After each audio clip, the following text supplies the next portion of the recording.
Hello mga katropa, andito na naman po tayo. Ito nga po pala yung part 2 ng aking hometown. Nakaraan. Ito po. Itong banda na po ito dun po sa mga sa mga loob-looban ba?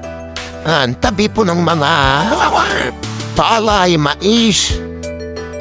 Yan yung mga pangunahing namin dito sa probinsya. Nice. Ito po yun. Ganda po ng tanawin, no? Malapit din ito sa ilog. Yan, no? Kitang-kita mo yung bundok ko. Ang ganda. Marami din tong bahay dito. Kaso nga lang, malayo sila sa, highway talaga. Pero, mano naman sila. At least tahimik. Walang mga magulong, sakte na rivenig na dumadaan. Marami mga tao na mamasyal dito kasi maganda at tahimik, presko. Sana po odoorin niyo to hanggang Saudi. Engage po kayo dito. Tingnan niyo po. Yung iba dito nakapag-ani na ng mga mais. Yung iba naman hindi pa. Yan, mga yan, bakante. Tataniman na ulit yan ng panibago. Makikita niyo yan sa daan, may nakabilat na ng mga yan mga mais, nabilat na yan.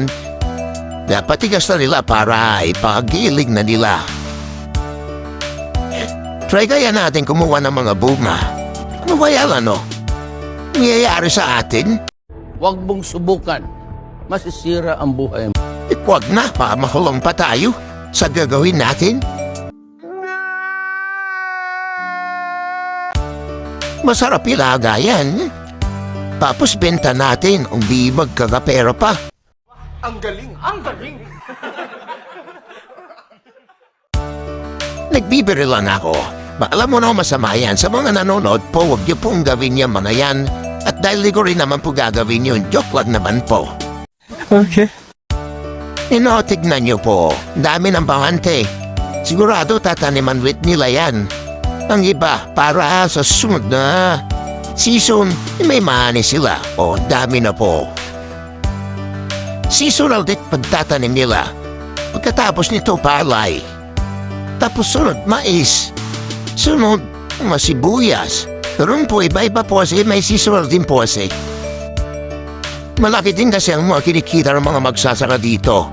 Yung mga anak nila na pagpaaral, pagpatapos, o saan gaganda ng mga bahay nila, may mga napapag-approve pa na nila eh.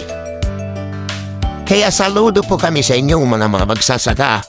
Kasi sa hirap ba naman maghapon, lalo ng ang init, yan, kinakaya po nila para sa mga pamilya po nila para mabuhay, may makain araw-araw.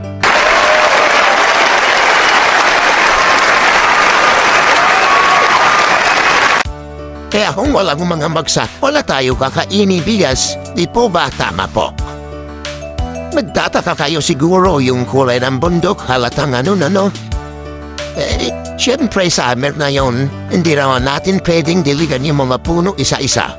Bay, mahirap po yun.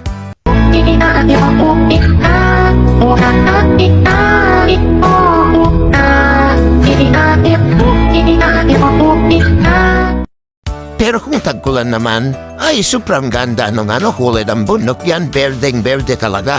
Ang ganda. Di po pala palabas po na po tayo sa highway, pauwi na po tayo. Nag-video lang po tayo para may mapanood kayo mga tropa. Kaya sana po mag-subscribe po kayo para sa susunod pang mga video natin. Hindi ko na siguro may video hanggang dun sa highway kasi palubat na rin po ang aking cellphone. Sana po nagustuhan yung aking video na to. Mag-like lang po kayo, subscribe, comment. Masaya na po ako doon. Malaking tulong na po yun sa akin. Mga tropa.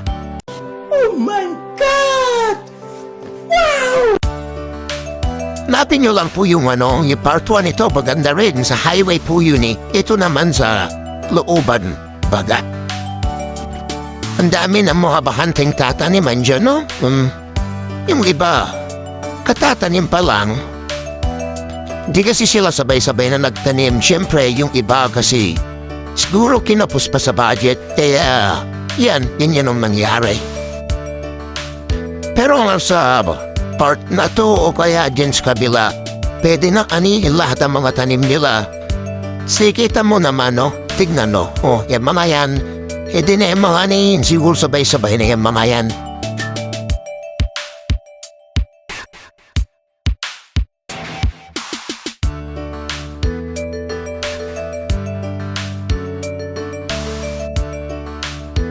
Sige na mga tropa, dito ko natatapusin ang aking pagbablog. Silobat na po talaga ang cellphone ko. Sana po nagustuhan ang aking video. Sana po huwag kalimutan mag-subscribe, like. Salamat po mga tropa, paalam.